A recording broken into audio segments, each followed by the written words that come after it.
Hello and welcome, dear listeners, to episode 241 of the Reformed Gamers. I'm one of your hosts, Logan. And I am his Jedi Padawan, Micah.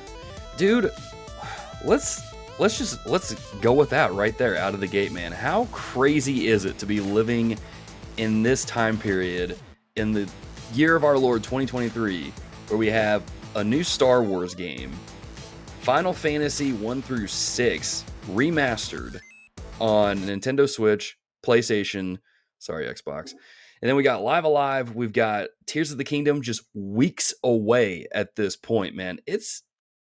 I was thinking about it earlier. This is a great time to be a gamer if there ever was one. There's so many good games to play right now. And if you're on Switch or PlayStation or even Xbox, there's some really good sales going on right now. So if you're not looking to get anything new, but you want to pick up some games that you missed out on, you can get them dirt cheap right now. Oh my goodness. Yeah, absolutely. It's a great time to game. For the public feeds, the Jedi Survivor will already be out. But right now for me, it's downloaded to the PS5 console. It's just sitting there taunting me. I can't play it until Friday.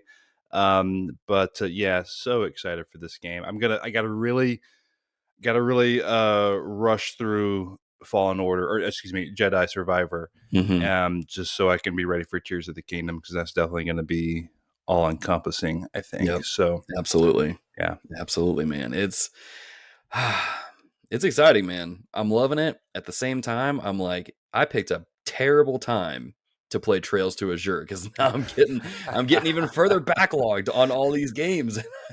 I don't know what to do. You got to pick your JRPG battles. That's what I got to do. I should have been more wise about that, but clearly I wasn't.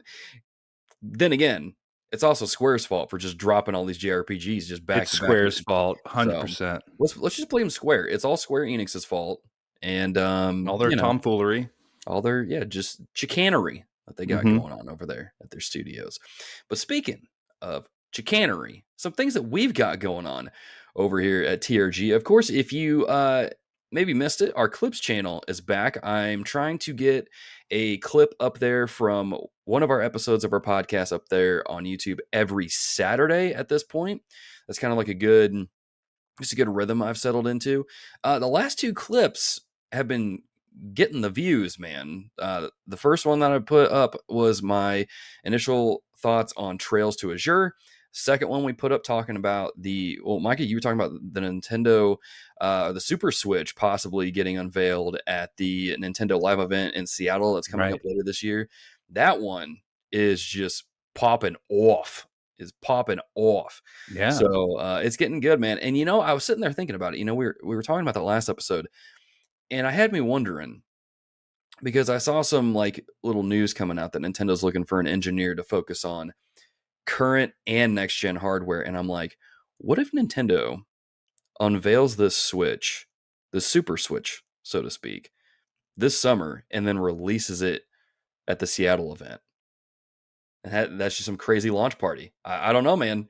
Now I'm thinking my gears are turning, which is never good. But just everyone's so excited to see what Nintendo's doing next. Of course, I don't even know. We keep calling it, Switch 2, Super Switch. They're probably going to do something completely different, because they always do something completely different. Don't do it, Nintendo.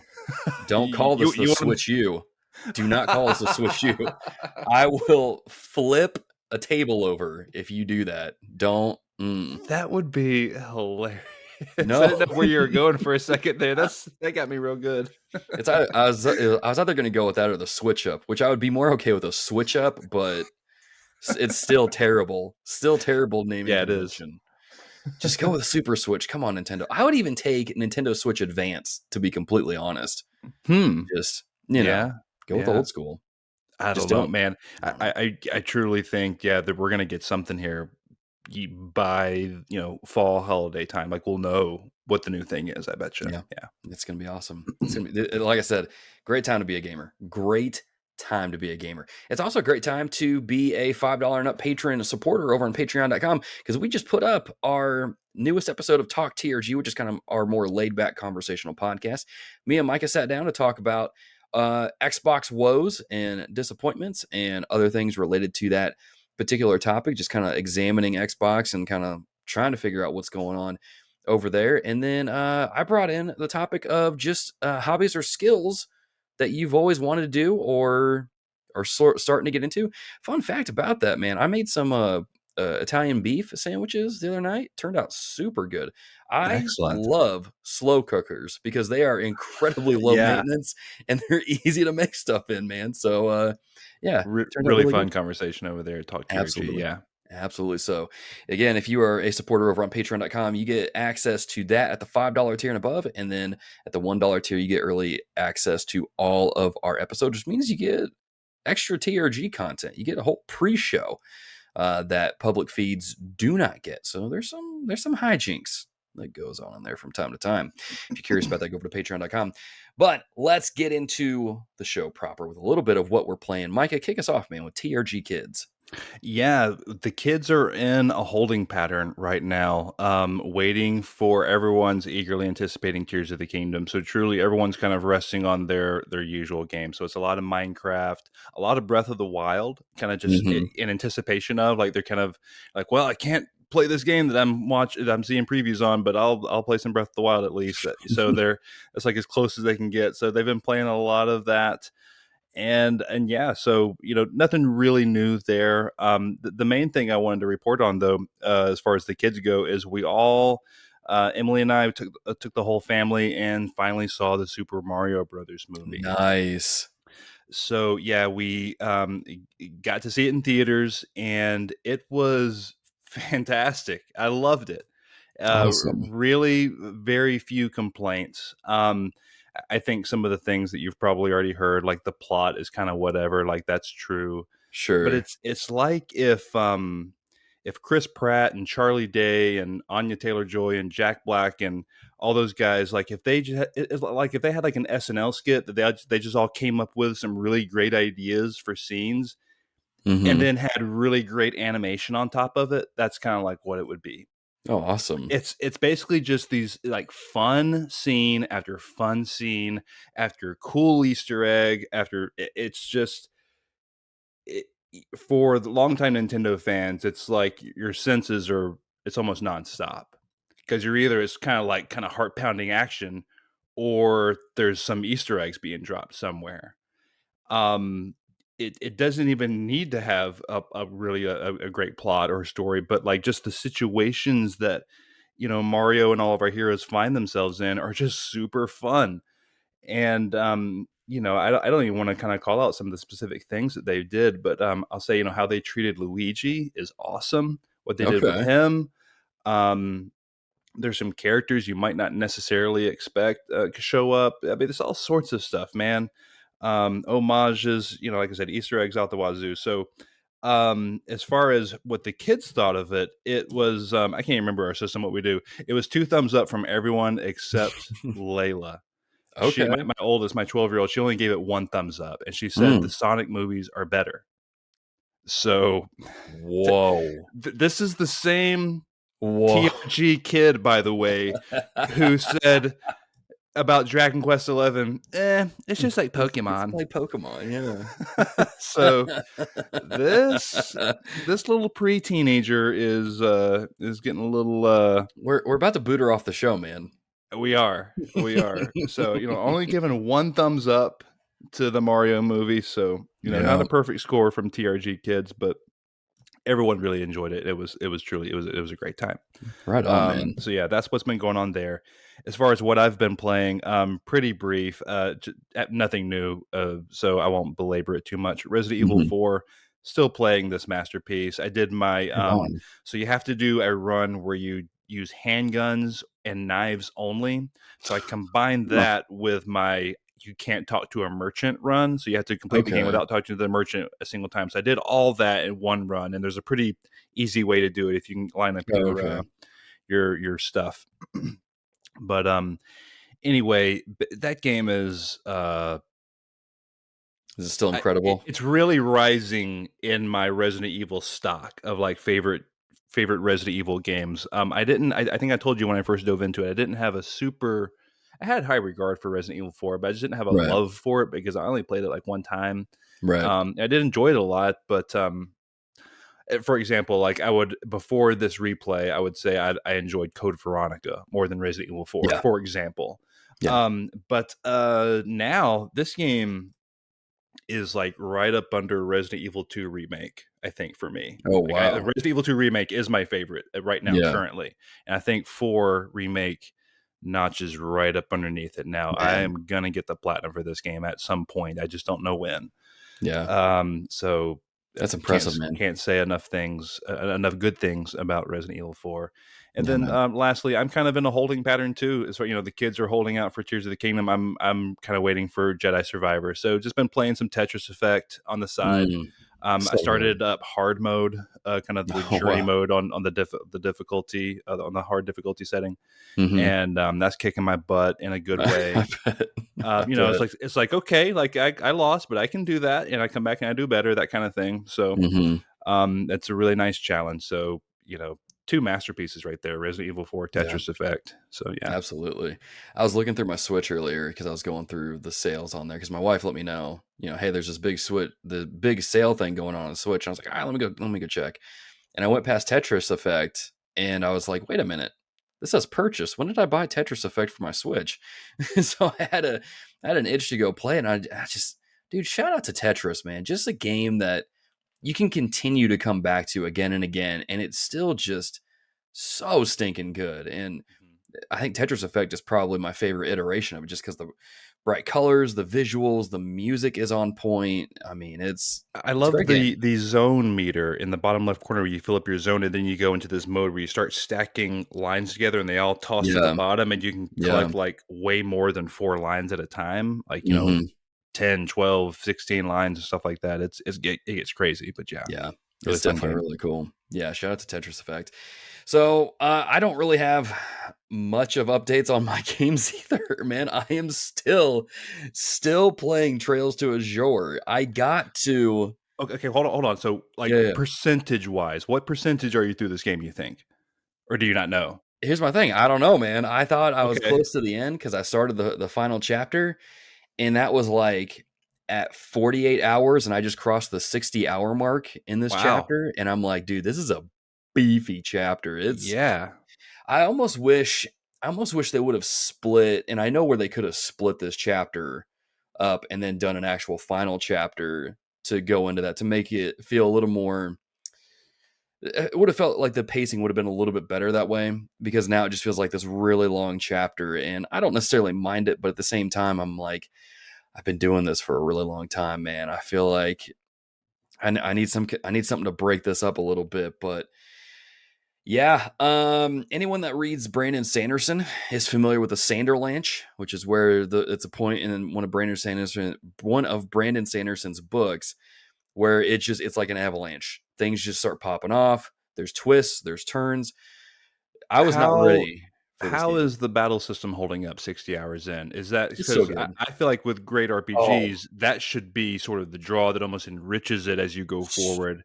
so Is it kind it, of it's gotten even more complex because I'm playing the game on normal and it's forced me to really for anyone that's played Final Fantasy VII that is familiar with the materia system, similar concept here in the game. It's just called orbment. And so it's really forced me to zone in on a character and go, okay, how do I want to spec this character? Okay, I need to put this here and this here so they match up and give this kind of bonus and then do this and this and this. I'm not going to get into the weeds about it because that's just it'll be like me talking like I'm using a spreadsheet or something. It's going to sound really dumb. But it's been really crazy because there was a point where in the story I just hit a wall and was like, "Oh my gosh, why is this so hard all of a sudden?" And I was looking around online, looking at my orbment setups for all my characters and going, "Oh, yeah, these are very poorly optimized. So I need to kind of go through and change this." And now my main character, I have him set up as what's called people who play the game are familiar with this, an evasion tank. So his agility right now is at I think 90, which is I think he max out at 100.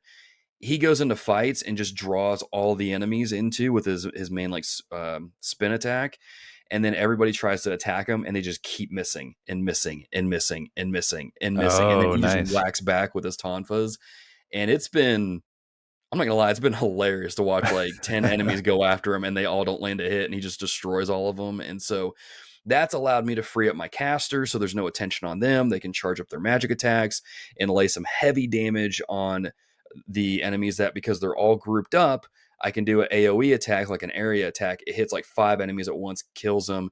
And then I've got another character that's doing support, another character that is support or attack, depending on what I need him to do. And it's been, this is probably the best, or I'm gonna say this is the most fun I've had with the combat system yet in the series, because it's just forced me to really optimize all my characters and get the builds just right and constantly tweaking them and, finding little adjustments here and doing all that stuff. And it's a blast. But this story, holy crap, man. There has been several twists that I did not see coming, and it's just blown my mind. Like, there was That's one the other awesome. night, I literally had to pause the game, put it down, like, I'm going to bed. I can't after that. Like, that Yeah. was just so unexpected. And there's been other moments where it's been epic. You see characters return, and it's like, yes, let's go. You see moments where you're not sure what happened to a specific character or two Mhm. or three, and you're like, what happened? You gotta, no, let's not go to the other characters again. Let's go back to the one. Yeah. So it's good, man. This is gosh, dude, I love this series. It's really good. So yeah, Trails of Azure, Awesome. still awesome. Looking forward to finishing it and just seeing where it goes. And yeah, just looking forward to the end. And not because like I do want it to be over. I'm 60 hours in. And I'm like, okay, well, let's get this over with at this point. But I feel like I'm Mhm. really at the end. Once I finish this boss, there's probably like 1 or 2 more bosses after that before I finish the game. But it's been a And wild ride. and then you'll have time to make that JRPG YouTube video, yeah? I'm gonna be honest. I'm gonna say this right here on the podcast. I am not looking forward to putting that video together, just because I feel like I'm going to repeat myself a lot from the last 3 episodes of the podcast, but also because that's going to take time away from playing this other game I started playing, which is Final Fantasy 1. I picked up the Pixel remasters and was playing through them and was super excited to get into them, because I'm like, man, I've never played Final Fantasy 1, 2, or 3 or 5, and so let's get after it. And I booted up Final Fantasy 1, loved the old school music just washing over my ears, and just like, oh, so good. And then playing it, booting it up, and going, oh, hold up a minute, this looks really familiar. Why does this look familiar? Why do I? This is a shop here, right? Yep, that's the shop. There's the. Why do I know this? Did I play this before at some point and just not remember it? Turns out I apparently bought the Pixel remaster of Final Fantasy 1 on Steam when it came out and played through the introduction of it, and I was like, oh, that's why this all feels Okay. familiar. So, but because something they put it in, well, there's 2 things they put in on the console versions of the Pixel remasters, is an extremely better font, which looks so better than what it was Yeah. on Steam. Oh my gosh, makes a difference. But then you have these toggles here in the menu where you can set the amount of XP that you get from fights and the amount of money you get from the fights. I just crank those suckers up to max, because I'm like, look, ain't nobody got time to be Heck grinding out yeah. these things. And man, it was a breeze going through the introduction, but still just so stinking good, man. I want to play more of it. For those who are curious, I finished the introduction where they finished the bridge, and that really kind of opens you up to this other part of the world. So I'm going off to do that.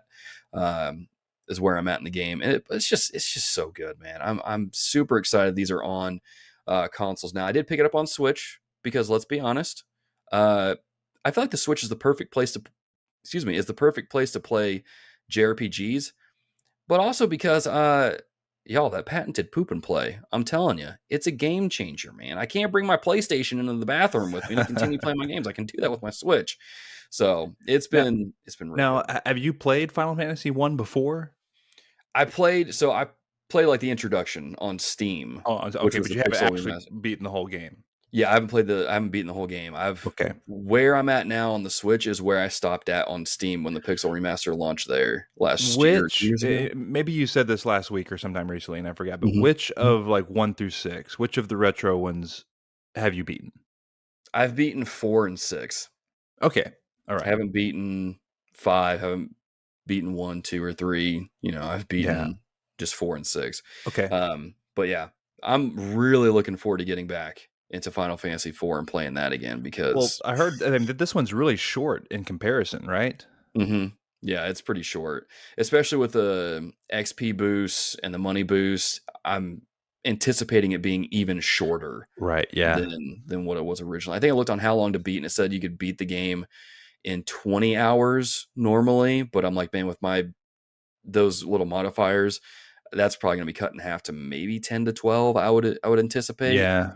but we'll see. So looking forward to that. But yeah, like I said, I'm not looking forward to putting that video together because I want to play more Final Fantasy. And then, Advance Wars 1 and 2 came out recently. I want to play that. I want to play Star Wars. I want to play Legend of Zelda. So it's just not to say that video is going to take that long to where it's going to interrupt things that much, but it's just enough to annoy me a little bit. I'm still going to put it out though because people are curious. People have been asking for it. I'm going to hook you all up, but I'm just saying it might be a quick video. It just might be might be a 60-second short of me saying, "Yeah, game's great, made me cry. It was awesome, loved it." There's the video. No, I'll go a little more in depth and get into some spoilers too in there. So I'll be on the lookout for that in the coming weeks. But speaking of things we got to be looking out for, man, things are getting a little. I don't know if hairy's the right word, but things are definitely heating up a little bit in the news. So, Micah, let's kick on with the yeah. Let's just go with the news. Man, this was a shock. So woke up this morning. So again, talking about recording Wednesdays and stuff. This dropped Mhm. right in our laps this morning. Everyone kind of yesterday was hypothesizing. We had heard that the UK, excuse me, the CMA, the Competition and Markets Authority over at the UK, was going to announce their verdict on the Microsoft Activision Blizzard King deal.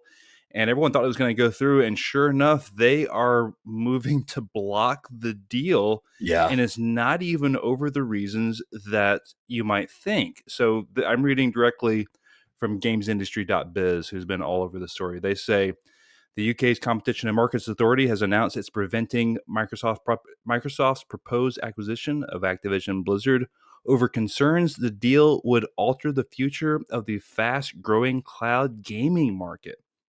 Not even the Call of Duty, Sony PlayStation stuff. They're looking at the cloud gaming market.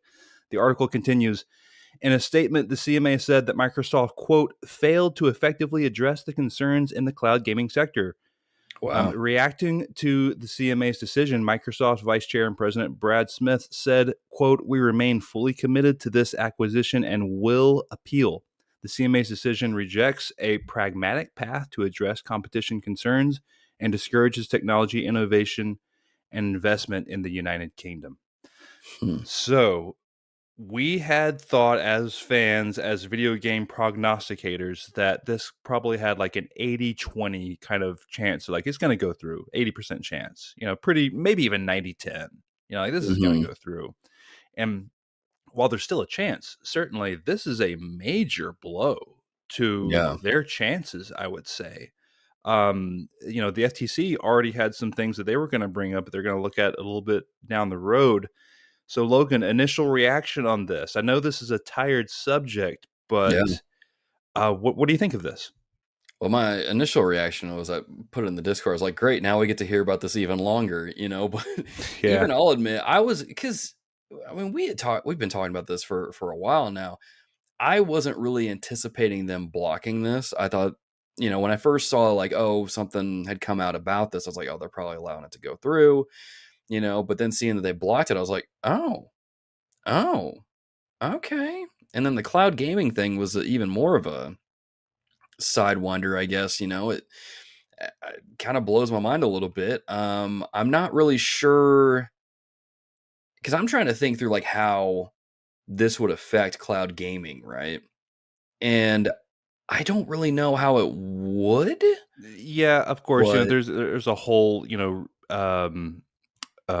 the word I'm looking for? That you can read the full results that they Mhm. published. But one thing that I thought was interesting was the response from Activision Blizzard King. They had a spokesperson came out and had some pretty strong language Yeah. over the results here. So this is I'm reading a quote here directly from ABK's spokesperson. Quote: "The CMA's report contradicts the ambitions of the UK to become an attractive country to build technology businesses. We will work aggressively with Microsoft to reverse this on appeal. The report's conclusions are a disservice to UK citizens who face increasingly dire economic prospects. We will reassess our growth plans for the UK.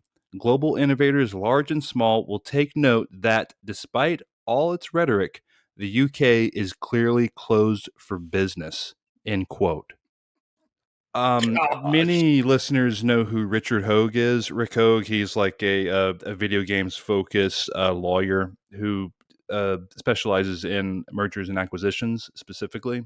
Hmm. And he said this is some of the strongest, about as strong of languages that you can come out with in opposition of a ruling like this. Yeah. That's pretty. I find that kind of bullyish, to be Yeah. quite frank. Well, I mean, Like, go even ahead. just the line where it's like, "We will reassess our growth plans for the UK." It's like, is that like a threat? I mean, Like, are they pulling out, like, no Call of yeah, Duty they're gonna pull game in whatever UK? Like, out. is that what Yeah. that means? Like, I don't know. Like, that's a weird kind of, statement there. And one thing I also heard, today while researching the news is that an appeal of this type, and this type of appeal has historically never gone through, ever. Mm, So it seems like the winds have almost completely changed on this yeah. deal now. So let me ask you this, Logan. I don't want to belabor it too long, but if the deal doesn't go through, this just falls flat, and Microsoft Mm. has to pay that $3 billion fee to ABK, for wasting their time basically. What does Microsoft do with that $68 billion? I don't know, man. Because because I mean, I think we've all just kind of, at least I did, resigned to like, this is going to go through. It's going to happen. But now that we're seeing this and it's potentially not going to, it's like, well, what are you going to do now, Xbox? Well, do you think other publishers are now on the table, perhaps, to purchase? I guess they could be, but it almost makes me wonder if Xbox would even go for any other studios. Because at that point, it's like, I mean, dude, you almost really need to hunker down and focus on your own studios, Yeah, and start pouring into them and getting some games out there, because we talked about this in the Talk TRG. It's like, you need to start bringing the games out. We got Hi-Fi Rush, which was a nice surprise, but dude, you still need to support. You need to do something with Halo, and yeah. your other first party games. Like, just I, I don't know, man. I feel like if they were to go after another publisher, it's like, that's cool, but where are the games? And I think that's kind of what they need to focus on right now, is getting those games Yeah, out. I would love for them to hunker down, like you said, and invest internally, and like just like create 10 new studios. Like, Oh I gosh, know that'd be awesome. it's hard to like attract talent and stuff. That's Yeah, easier said than done. But take those 69 billion or whatever it was and invest it internally. yeah, Um, the other thing too that I think some people are hypothesizing, well, okay, well, if they can't ABK, maybe, like something like Take Two or EA or Ubisoft or whatever. The thing is about that is that those companies have to agree to this. yeah, It's not like EA wants to be bought by anyone yeah, necessarily, or Square Enix or any of these guys. Capcom, like that, they don't necessarily want to be bought. Ubisoft, you could make a case for, perhaps, yeah. these days, but They might need it, to be honest. yeah, all those other companies, maybe Square Enix, but Capcom, they're doing great Yeah, right now. yeah, They're great. So I don't know. Like, it takes two to tango, and we all know why this deal happens, because Activision and Bobby Kotick and everyone was in some super duper hot yeah, water at the end of last year, or at the end of 2021. That's how long it's been. yeah, Um, and Phil and company came knocking. So yeah. that's kind of how they. I mean, Bethesda was also sort of in not the best financial situation when that deal happened. Yeah. So they always, it takes two to tango. You have to want to be bought. So I don't know Hmm. that, some of these names like Take Two, EA, nah, I don't know about that necessarily. Yeah. So we'll see. This is a crazy, just another kind of pin in this never-ending story. So, next time there's a big pin like this drop, we'll report on it. But until then, we're not going to beat on this drum every single episode. Yeah. Any other thoughts on this one, Logan?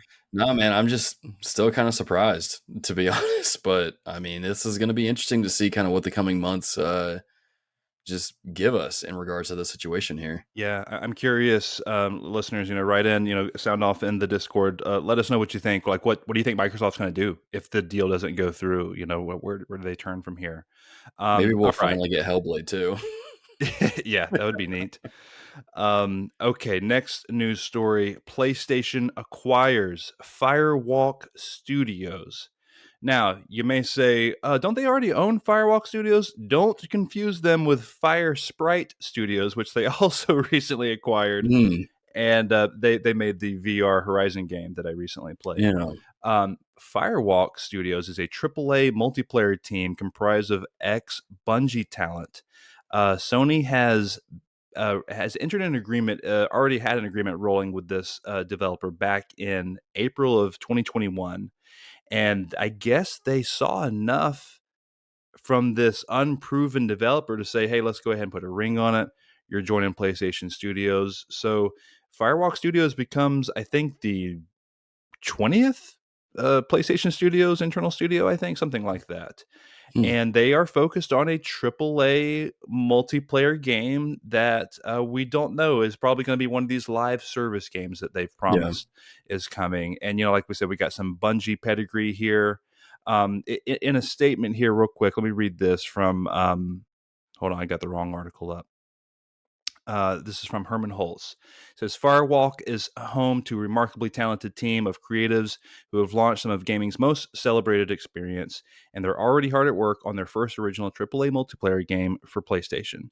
Since announcing our publishing partnership with Probably Monsters and Firewalk back in 2021, we continued to be impressed by the team's ambitions to build a modern multiplayer game that connects players in new and innovative ways.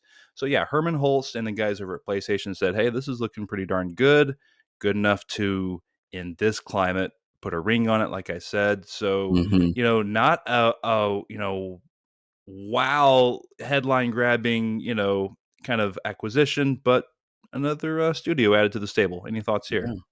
I mean, when this was first, when I had seen this on Twitter, I was like, man, let me look up Firewalk and see what they've done. Didn't see anything, saw what they were kind of doing and working on. And I was going, okay, maybe the PlayStation will have their own multiplayer. I mean, I don't know if this will be an FPS shooter or whatever it'll be, but, they're going to have their own multiplayer game that, will most likely be on PlayStation alone. And I'm interested to see what it is. The initial kind of announcement here is just kind of like cool, but the Right. prospect of just getting a new multiplayer game, I'm curious what it is. I almost want it to be a shooter, but that's kind of tired. It might be something else, I but think it will I'm be a tired. first person shooter. I think there's starting to be something to excuse me.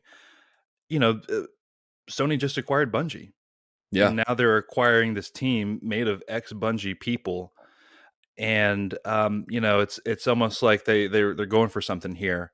yeah. So I don't know. Maybe there's just a lot of connections. After they acquired Bungie, and they're like, hey, you might need to talk to these guys a little bit more than you already are. I don't know. Hmm. It just seems like Sony really is trying to create a live service nucleus around the stuff that Bungie has done recently Yeah, with Destiny. yeah. So that seems to be pretty clear. And then the other thing I want to note real quick is there is no idea. Maybe it'll come out, but we don't know how much they spent on this studio at all. Oh, yeah. There's They there's didn't say no it in there. dollar Yeah. value tied to this. No, so maybe that will come out in the coming weeks. I would imagine it might be a couple of 100 million, but I really don't know. So any other thoughts here? Sorry, I made the mistake of going down in the comments on the PlayStation blog post for this. And the first comment is like, congratulations to the team. He's congratulating. And he said, this commenter says, I'm looking forward to seeing what you folks have cooking.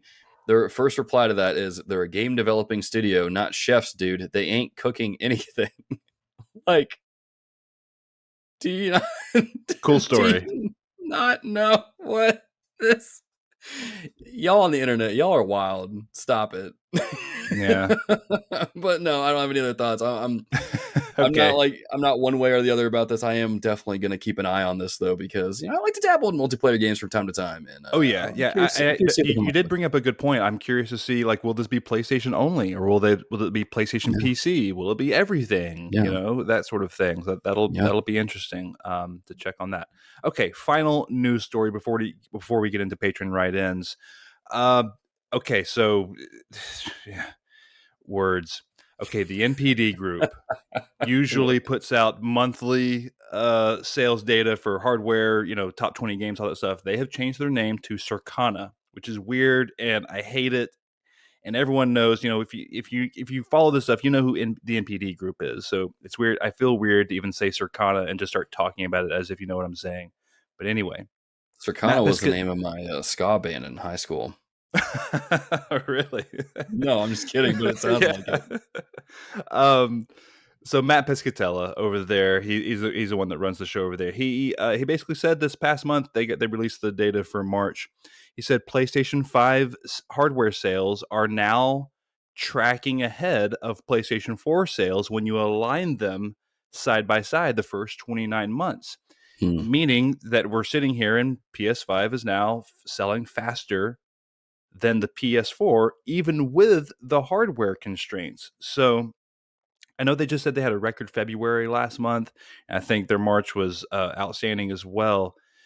So the reason this is one of the reasons why this is on the news document is because of what we talked about last week.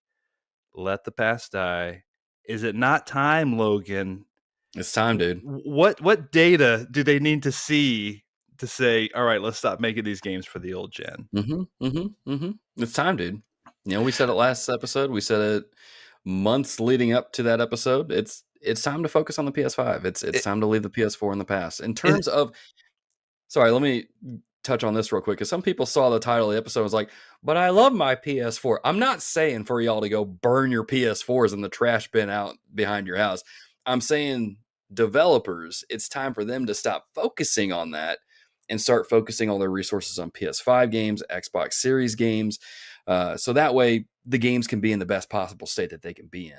Although if anybody did go burn your PS4 or Xbox One after listening to that episode, I don't know what to tell you. Just don't go burn your systems. Keep them around. But yeah, no, it's time, man. It's even more so now. Is this surprising to you, considering like they're not on store shelves, real, or I guess they kind of are. Excuse me, they are on store Well, shelves here us, recently. They hadn't yeah, been for a long time, right. and It's just kind of this surge lately, I guess. it's kind of surprising, just because you get on the internet, you see and you read people just tweeting or whatever it is saying PS5s are still hard to get. It's like, oh crap, well maybe they're not going to be selling that great. Then you see this and it's like, no, they're actually selling more than what the PS4 did around the same time of 29 months. And it's doing better. I did actually watch this video recently by Yang Ya, who was talking about the scalpers who had bought up PS5s in bulk are now selling those systems at a loss. And you love to Yep. see it, man. You love to see scalpers just getting that, like a boomerang. What goes around comes around. Yeah. Hashtag that post mill. But yeah, I mean, it is surprising, but at the same time, I'm glad to see it. More people are getting PS5s, which is always good, which means more people are playing newer games, or at least, getting caught up with certain games that maybe they missed out on, and they're playing them at better refresh rates, better clarity, and Yeah, it's good all around. I like it. Yeah, I just found it rather surprising because when the PS4 launched and kind of started taking off, it was really a big hit. Maybe that was just Mhm. in retrospect compared to PS3, but like it was, it's the second best selling PlayStation, and so here PS5 is tracking better than it, and I just didn't. I felt like with the pandemic and the economic kind of situation that we're in, I just felt like it wasn't doing as well, but here we are. So that's just kind of a pleasant surprise. So yeah, Sony's kind of on a roll there with hardware sales. Even But I was yeah, gonna say, there's this thing here at the bottom of the article that says that even total U.S. consumer spending on game hardware, content, and accessories in March was down 5% year over year, which, I mean, which brings it down to 4.6 billion, which is still a beefy amount. But even with spending being down, PS5 is still selling hmm really well. So, I mean, right, cool, man. yeah, It's gonna be cool to see. I'm curious to see. This might be a little, I don't even know what the right word is. I'm curious to see if this will overtake PS4 like lifetime sales right. eventually and see what that does. Cause I think that'll be, cause that's quite a feat. PS4 sold, I mean, I didn't look it up before this, but they sold a Well, lot. part of what's impressive too is that they're having all this momentum, and we still don't know what Sony's doing. Like they Yeah. haven't yet spilled the beans on the kind of the second half of the year and next year. Yeah. So, we know Spider-Man's coming, we know Death Stranding 2 is coming, but Right. like when they have a showcase, like they got that Final Fantasy 16 PS5 we talked about in the Yep. pre-show. Yep. Yep. It's going to even pick up more, I Yep. think. So yeah, PS5 on a good trajectory right now. Absolutely, man. Absolutely. You know what they got to do, man, to just get even more people in? What's that? Knack 3, dude. Oh, It's heck coming. yeah. It's coming. Cerny, give it to us. Just give it to me, man. I probably won't even play it. Nah, I will actually. I don't know why I'm saying that. Anyway, let's get into the Patreon write-ins here. As always, you can write into our show, get your write-ins included in every episode of TRG over on patreon.com, even if you're just at the $1 tier, or if you're at the highest tier. Either one, as long as you comment on the thread before the cutoff time, we include your write-ins into this here. And starting off with David Matthews, he says, with the popularity of handheld gaming consoles like Steam Deck and new contenders like Logitech, Asus, and others joining in, do you think we're seeing the dawn of a new console war? Now, I'm going to be honest. I know what the Steam Deck is. We're always talking about it in the Discord. But I had to look up the Logitech and the Asus ROG Ally. And it's funny, I kind of made a meme about this Asus handheld thing when it first came out, and I was making fun of it because it's like, Asus was asking Nintendo, hey, can I borrow your homework? And it's like, yeah, just change it up to where no one notices. And then I put the picture of the Asus thing because I think people could probably say it looks more like a Steam Deck now, but it definitely looked like a Switch a lot at the time.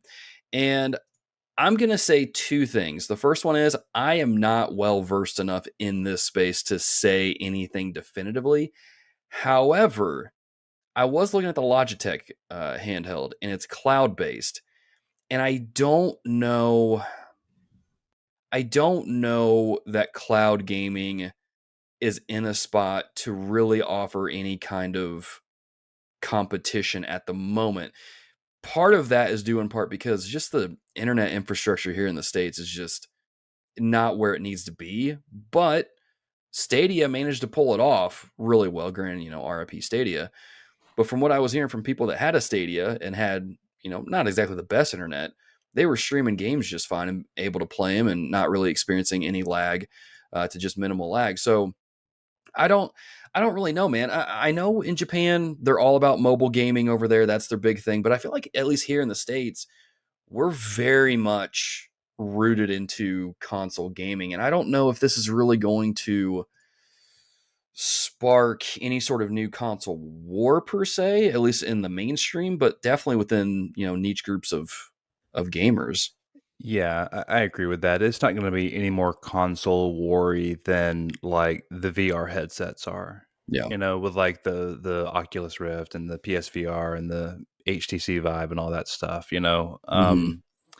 People have their preference, and there's some pros and cons to all of them. But Yeah. this era of kind of the PC handheld, it's just kind of its own cool little thing. It's like we're kind of there. We're like, okay, yeah, that makes sense Hmm. economically, price wise.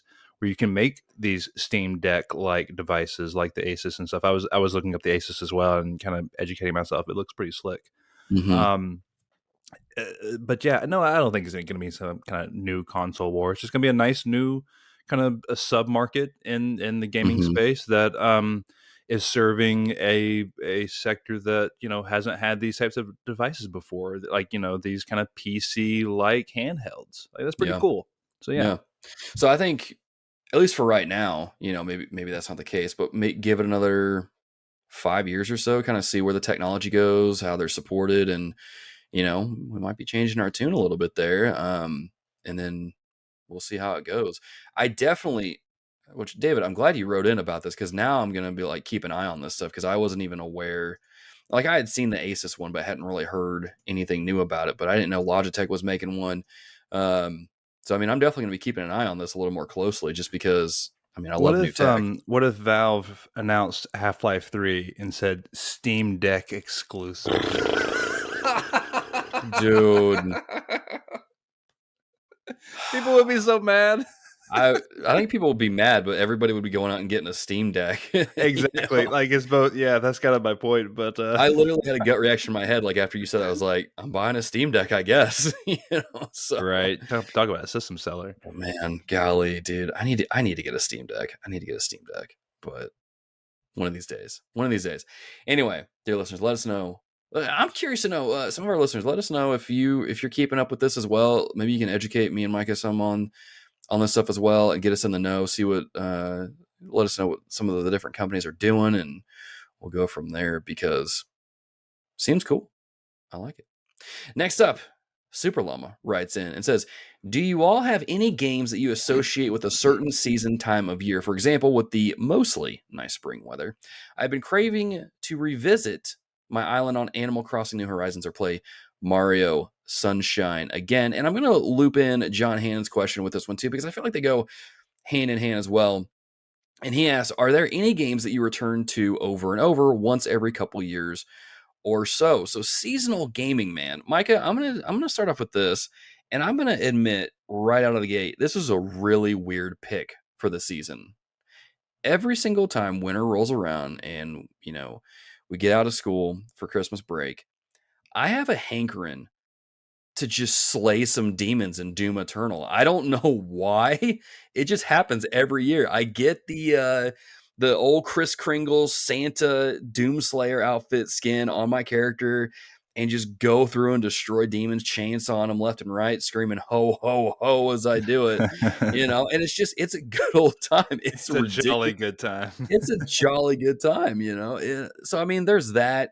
But also, just the winter seasons are for JRPGs as well, man. That's when I can really zone in and get through a JRPG and play through those and just have some fun. Also, kind of, it's a good time to get into some of the smaller indie titles that I missed throughout the year too. So I guess winter is kind of like my Doom Slayer JRPG indie catch up around the Yeah, I've got a similar answer for that. I have like a JRPG in wintertime thing Yeah. as well, where like there's something about those cold months and kind of staying indoors more and kind of hunkering down with a good JRPG. Like I definitely I wrote that down.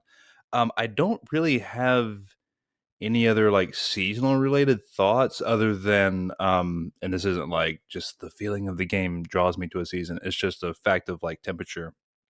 Summer and VR doesn't mix here in Georgia. So like I always play way more VR in winter, just Yeah. naturally. So that Yeah. always kind of happens for me as well here since I've had the VR headsets.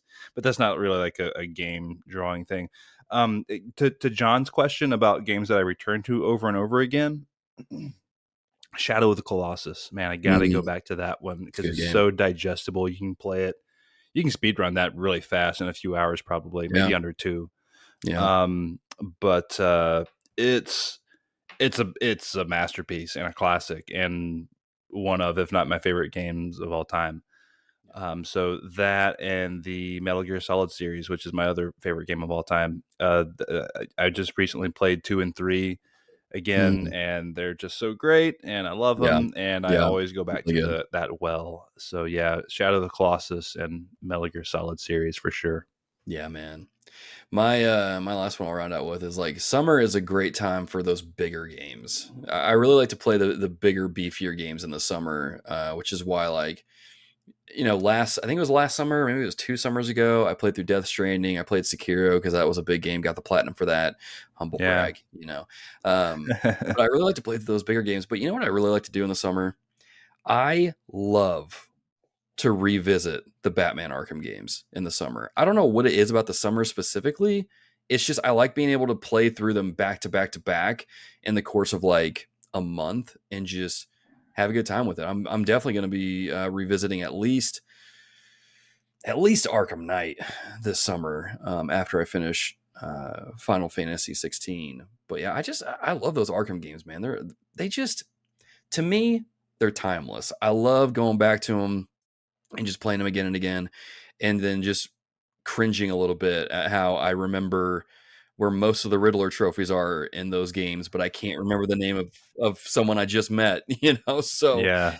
it is what it is. But yeah, those are really good. Gosh, Mario Sunshine would be a great summer game just because the Mhm. color tones, Oh, it the is. It is a great water summer game, I theme. agree. Man, Another one that just came to mind real quick that I go back to over and over again is Journey. Love that game. Definitely, oh, that's a I've played good that one. like 7, 8 times, I think. Yeah. Yeah, that's a great game, man. What a game, Journey. It's a journey. Anyway, Super Llama and David, thank you for writing in, and John as well. Thank you for writing in. Alex Castellanos writes in, I was dreading this write-in, Micah. I'm going to preface it with that. Yeah. He says, hello, Logan and Micah. Hi, Alex. Have either of you tried the Street Fighter 6 demo yet? I got to try the World Tour mode a little last night and was impressed by the way Capcom is taking a wacky single-player mode and using it to teach some of the Street Fighter basics to any new players out there. Also, the character creator is pretty robust and will allow you to make some pretty wacky fighters. LOL. Micah, have you gotten any time in with a Street Fighter 6 demo yet? No, I've not. Alex, you know this. Why are you asking this question, Alex? You know I don't play fighting games. No, I'm kidding. No, I haven't, Alex. But what I will say is that I'm an old school fighting game fan, like from like Tekken 3, Soul Calibur, that kind of era around Dude. the turn of the century, around that Yeah. time frame. um, and so I have been missing the fighting game genre, and I'm looking for a fighting game that is tailored for me, a single player minded gamer. Mm-hmm. So like I'm asking the listeners, what game is that? Is it like, should I wait for Tekken 8? Should I play, like what is it? What has that good kind of single player kind of campaign or whatever? Is it Street Fighter 6? I don't know, but I wouldn't mind getting back into the fighting genre. But no, Alex, I haven't tried Street Fighter 6. It is much to my chagrin that I'm coming to this episode and saying I haven't played the demo yet. And I love Street Fighter. I grew up on Street Fighter, and I still haven't played it yet. I did, however, Alex, you mentioned the character creator is pretty robust. I've been getting more not like involved, but just getting back on Twitch more and watching people stream, mainly Marvel Snap. But I saw Donkey was streaming Street Fighter 6, at least the demo the other night. And oh my gosh, the character he created is so hideous, but so amazing at the same time that yeah, it definitely got me interested even more so in the game. You know what would get me just completely interested in the game to where I just slap a pre-order down is if they showed my boy Blanca coming into the game. That's who I want. That's my boy. I love Blanca. But yeah, I haven't played it. I want to, but I think we talked about this earlier in the show, or maybe it was in the pre-show. It's a good time to be a gamer. At the same time, it's so hard because there's so many games to play. And you know what? I'm gonna do this. I'm gonna download this demo tonight after we finish recording, and I'm gonna give it a go and see what's in there because I'm curious about it. Like I said, I love Street Fighter, man. I would play Street Fighter 2 with my cousins all the time, and I have so many good memories of Street Fighter. And yeah, I need to get back into it, man. As far as your question, Micah, single player, you can't go wrong with Injustice 2. Even Injustice 1 is a I really good was single thinking player. that because I was thinking Mortal Kombat, and then yeah, I was thinking, well, maybe Injustice is good too. Yeah, Just yeah, saying. okay, okay. Injustice is very kid friendly, except for the part where Superman lasers a character and burns his head out. But Yeah, I you know, need to check that out, and maybe a little much for Ellison, my son, but anyway, we'll see. yeah, it's good times, man. That's one. You know what? I'm gonna download Injustice 2 back on my PS5 and hop into that a little bit too. I need to get back into the fighting games, man. I used to play them a lot. Yeah, I remember you were on the Injustice train for a Yeah, while. dude, you brought up Tekken and Soul Calibur, and it just took me right back to playing PlayStation with my brother, and just I was always a what's his name in Tekken? I think his name is King. He's the one that has like the leopard head. Right. And Yeah. he doesn't wear a shirt, but he has like the sweats on.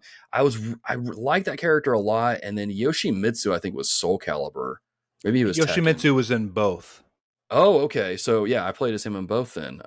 But yeah, I just really enjoyed those games. I loved how Soul Calibur was like weapon based, and that changed up the characters' play styles. And it was just, I think Yeah. I played what did I play as in Soul Calibur? It was Mitsurugi, the samurai, was one of my Yeah, he's favorites. He good. was so Yeah, good. Anyway, I'm not gonna like go off this rabbit trail, but man, I miss playing fighting games. It's just yeah, a big part of my childhood, and I need to for get back sure. into it. Man. So, Alex, I will download Street Fighter 6 and give it a go and see how it is. Again, if they put Blanca in there, it's an easy pre-order for me. But If I can fight against Alex, I'll download it.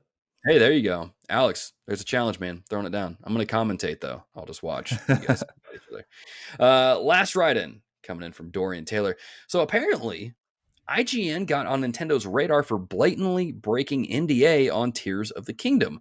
I often hear before a game comes out to be careful on the internet for spoilers, which made me wonder, what do people get out of spoiling games, especially when the game is near release? Clicks? I don't know. Thoughts? Micah, I saw a lot of outlets posting Tears of the Kingdom previews today, but I wasn't aware of any of them breaking NDA.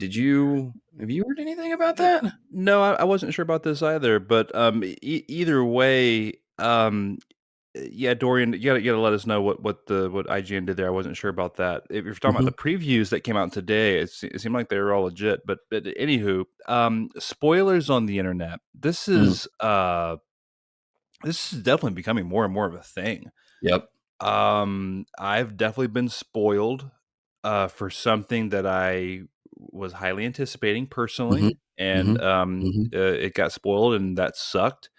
And yeah, there's like this kind of hipster like like where like you gotta like people that have to be the first to know information and Mhm. like be the ones to share it with their buddies, like their friend group and stuff. Like you always have that friend who's always like, kind of the first to tell you this kind of stuff, and they like kind of pride themselves on that. I feel Yeah. like that's what these spoiler people are doing. They kind of like pride themselves on like, I know this and you Yeah. don't. I'm gonna tell you. And it's just like, can you go away, please? Yeah. Um They're probably so they're probably into CrossFit too because of how much they like to brag on y- themselves. yeah, no, I'm talking about, I guess, blatant spoiling. If you're talking Yeah. about like I think something like IGN or Easy Allies, like in the thumbnail or like in their footage, posting Yeah. spoilery stuff. Now that's a whole different Oh, conversation. yeah, because they did that. Is that what happened? I remember IGN doing something like that with the Burning Shores DLC. They totally spoiled something in like a tweet or a thumbnail or something like that, and it's like, dude, what the heck? The game I, was I hadn't even been out a couple I days. think everyone spoiled that. I think I know what you're talking about. Yeah. But there has been, yeah, and I guess that's more what you're the tree you're barking up, Dorian, is just sort of like putting kind of the main thing out there so that people just click on it. Yeah, that's pretty unsavory. I mean, like especially for outlets like IGN who get the things early. Hmm. And it's like no one has even had time to play it. This is what like kind of why Colin Moriarty always talks about, like, we're playing these games with you. Yeah. So, we're not spoiling anything. Like we don't even know, it's like we're part of like we're with you, audience, and when we're doing this. Yeah. So and so just like outlets like IGN just knowing like, oh, I know that like at the 20-hour mark is when X happens, and Mhm. brace yourselves for it. And here's a headline about that. It's like, go away, please, with that kind Yeah. of stuff. And like, let us Yeah. play the game, and then like put those kind of articles out months after, if you must, kind of thing, or like, weeks after, at least, before or after people have played it. Yeah. So Man, I was, as we do from time to time here at the Reform Gamers, we like to bring the Bible to bear on some of these topics. And man, I got the perfect verse for people that are just totally cool with spoiling games and just do it to annoy people or ruin people's enjoyment. This comes from Romans 3, chapter 10. No, Romans 3, verse 10. Duh. It says, as it is written, none is righteous. No, not one. No one understands. No one seeks for God. All have turned aside. Together they have become worthless. No one does good. Not even one. Yada, yada, yada. You guys can go read the verses for yourself there. I say that tongue in cheek, being a little jokerish, but at the same time, man, I really think it's just some people just want to watch the world burn. I don't understand why people get enjoyment out of ruining moments in games for other people, like intentionally doing that. If you do it like accidentally, I get it. But yeah, anytime a new game comes out that I'm really looking forward to, I'll go into Twitter and like set certain words to be muted. I'll even go to certain people I follow and mute them so I don't see their tweets show up in my timeline to get spoiled. Because yeah, I've had like Trails, for example. I have been doing my best to avoid any and all spoilers as best as I can. And some things have slipped through the cracks. YouTube is like, hey, you're watching Trails videos, you're looking up builds and all this stuff. Would you like to watch this trailer for the new game that comes out in July that you're not anywhere close to playing? It's like, no, you numbskull. What are you doing? Don't show me that. But I get it. I appreciate it. You're looking out for me. You're just a goofy algorithm. But there's been sometimes where, and I'm going to say this too. I've been guilty of this too, where, we're excited about a game. We want to show it off and share it with people and share that excitement with others. But at the same time, it's like, maybe slow down on the shares there, because you're kind of revealing maybe a boss or a power up or something that people just didn't know was in the game. And it's like, maybe we need to kind of pump the brakes a little bit. And that's why I'm trying to do better on even Twitter and just be like, you know what?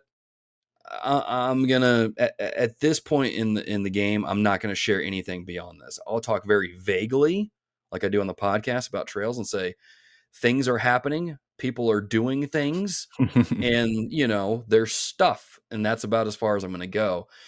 But it just, I don't know, man. I think we also just live in a culture where, because of social media, Doran, you mentioned clicks there. I think that's 100% absolutely what some people's motivation is. They want that attention. They want people to flock to their thing and be like, "Oh, that's so cool that you're playing this," or like, "Oh my gosh, where's?" They want that attention, and I think that definitely fuels it a little bit. But I do agree, even just from my own experience, like I think we all kind of need to cool it a little bit with some of these things, and especially if a game just came out, you don't need to be sharing stuff like right out of the gate, like IGN did with. I mean, of course, there's that one spoiler that's been floating around that's been talked to death on YouTube, but there's a few others that I saw for Burning Shores that I saw from Twitter, and I'm like, I haven't even played the DLC yet, and now I've got like most of the DLC ruined for me. I know what happens, and it's like, I wasn't even looking for it, Right. So it's the internet's great for a lot of things, right? But it also allows people to just be turd blossoms in that Yeah. regard. So Yeah, but definitely like that what you said about the tips with like putting filters on Twitter and things like that, yeah, blocking different, all you gotta do it, man. words and accounts and stuff. That's a good way of going about it in some regards, depending on what platforms you use. I'm doing that right now with Jedi Survivor. So yeah. You got to do it, man. You got to do it. And this, I'm gonna save it for later. I was gonna ask, like, what even constitutes as a spoiler? Well, But that is a whole separate that's a whole other conversation. thing. We'll save that for another episode, because that's a whole Yeah. other conversation. Right. But anyway, y'all, thank you for writing in to this episode of the Reformed Gamers. We are winding things down on a shorter episode, but hey, That's not always a bad thing, right? My students don't complain when I finish my lecture 20 minutes early. They're like, "Oh, cool, we're done for the day," and it's like, "Oh, yeah, surprisingly we are." So, I think that'll be all right. But before we let you go, a couple things here. This is our second episode of the month. Actually, this is the first episode of May, and oh my gosh, it's the first episode of May. Where's the year gone by? Yeah. Let's get into some Patreon thank yous. Thank you to those of you that have supported TRG through the month of April and continuing into the month of May. Again, you can support the show over on patreon.com. Again, support as low as $1 a month gets you early uncut access to all of our episodes. $5 and up gets you bonus episodes of the show, specifically Talk TRG, gets you access to Snapchatter, all of that stuff over there. So we want to shout out those people that have allowed us to keep doing what we're doing here. And those people are Aaron L. White, Alan Z, Alex Castellanos, Boulder, Calvary Zender, Chris Freeman, Christopher Commander, David Matthews, Derek Smith, Dorian Taylor, Jake Walker, Jimmy Changa, Joanne Monroe, John Hannon, Jonathan Harrison, Josh Broccolo, Joshua the Super Llama Johnson, Kokoro Daki, Luke Strain, Matt Edwards, Matthew White Chocolate McDougal, Matthew Millsap, Melvin Benson V, Micah Hendrick, Michael Toller, Mr. Butts, Nate McKeever, Richard Marroquin, Ryan 1701E, Sam White, Savon Pena, Scruffosaurus, Sojourner, Third Strongest Mole, Tim Syriac, Vincent Yu, Wesley Ray, Xavier Medina, Yuki Alley, and Zachary Nelson. Y'all, thank you for your continued support over on patreon.com. Now, some Reco, some things you got to go check out before, well, after you finish this episode, of course, you know. Micah, what's something our listeners need to go check out?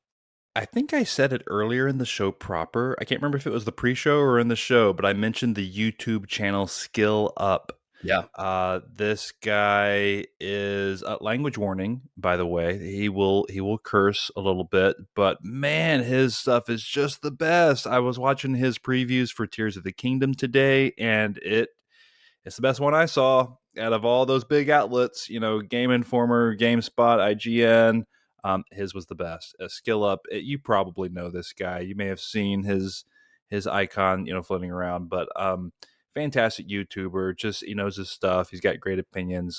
Go check out his YouTube page. Right on, man. Yeah, I'll vouch for that too. He's a great creator. Does a really good job over on YouTube. I've got 2 recos. One of them I didn't put in the document just yet because I just thought of it while we were doing the show. First reco is look, I love really good storytelling. That's why I play JRPGs. That's why I read Brandon Sanderson books. I love good storytelling. I am 40 or so episodes into One Piece at the moment, which I know people are probably like, wait a minute, shouldn't you be further in that? Because you started that a couple months ago. Too many games, man. I'm busy. I'm editing episodes. It is what it is.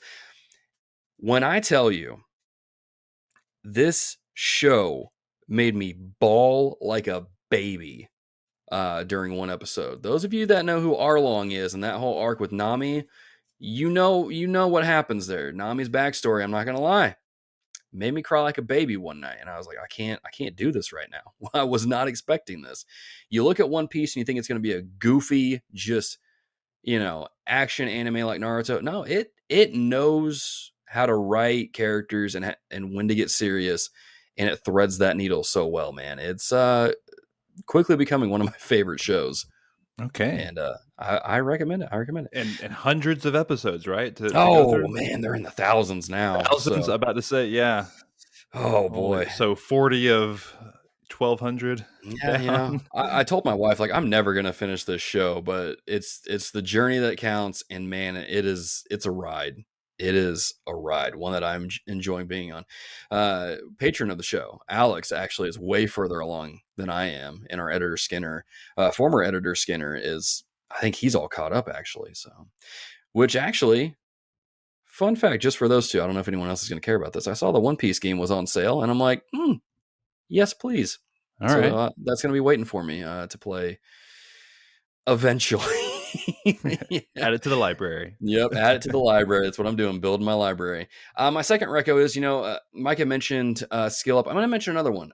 Yang Yeah is another YouTuber that I go to for gaming news every now and then. I don't get to watch his stuff as much as I used to, but he's still cranking out good videos. He handles things in a very just straightforward approach. He catches you up on some things. He just does a really good job, and I've always been a fan of his work. So definitely go check out Young Yeah as well. He's a pretty good YouTuber. Yeah, I second that as well. I haven't watched his stuff in a minute, but he is good. I love stumbling upon him. Yeah. Yep. And he's a big Kojima fan. So I mean, any Kojima fan is a friend of mine. So yeah, definitely go check those out. Links to them will be in your show notes, provided that I remember to put them in. But since I'm listening to this while I'm editing, I should remember it. So there's that. But yeah, that being said, that brings this episode of TRG to a close. I've already talked about how you can support us financially over on Patreon and get you some perks and stuff. So I'm not going to beat a dead horse on that. You know what to do. If you can't support us financially, totally understand. Maybe you're getting a PS4 or PS5. Maybe you're getting Star Wars Jedi Survivor. You're saving up for some extra games. Totally understand. There's other ways you can support us by going over to your podcast app of your choice, whether that's Apple Podcasts, Spotify, whatever it is, and leave a rating review on those apps.